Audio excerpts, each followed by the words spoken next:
DVC জলে প্লাবিত জগৎবল্লভপুরের বেশ কিছু এলাকা। গতকাল থেকে ডিভিসি জল ছাড়ার ফলে জগৎবল্লভপুরের কানা দামোদরে জলস্তর বেড়েছে। বেশ কয়েকটি গ্রামের বাঁধ ভেঙে জল ঢোকার পরিস্থিতি তৈরি হয়েছে।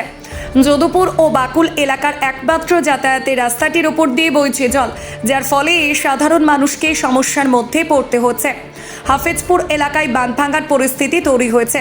গ্রামে জল ঢুকতে শুরু করেছে। মাছ চাষ করার বালি খাদে জল ঢুকতে শুরু করেছে। হাফেজপুর এলাকার স্থানীয় বাসিন্দাদের দাবি, এইভাবে জল ঢুকতে শুরু করলে হাফেজপুর এলাকায় অনেকটাই ক্ষতি হয়ে যাবে, যার কারণে গতকাল রাত থেকে হাফেজপুর এলাকার স্থানীয় বাসিন্দারা বালির বস্তা ও গাছের গুঁড়ি দিয়ে সেই বাঁধ মেরামতির কাজ শুরু করেছে।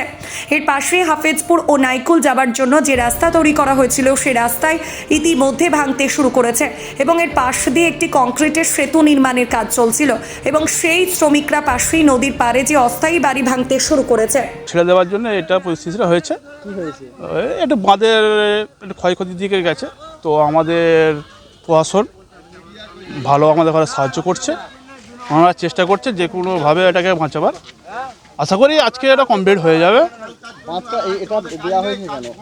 এই বাঁধটা দেওয়া হয়েছে একটাই কারণে, এটা রাস্তা তৈরি করা হয়েছিল সাইড দিয়ে যাওয়ার জন্য। আর এটা তো বড় বড় খাত আছে, তো খাতটাকে বাঁচাবার জন্য বালি খাত আছে, মাছ আছে, তো সেটাকে বাঁচাবার জন্য বা গ্রামের লোক যা আশা করছিল নাইকুলির সাথে সঙ্গে জগৎবল্লভপুর 1 আর পাঁতিখাল গ্রাম পঞ্চায়েত, এটা হচ্ছে আমাদের এক যা আশা হয়।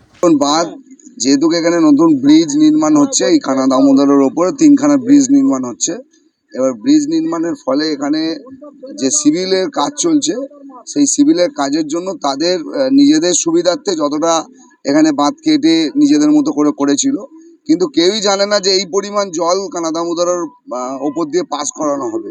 যে পরিমাণ জল পাস করানো হয়েছে বিগত দিনে, আমরা এই পরিমাণ জল আমরা দেখিনি এত পরিমাণে।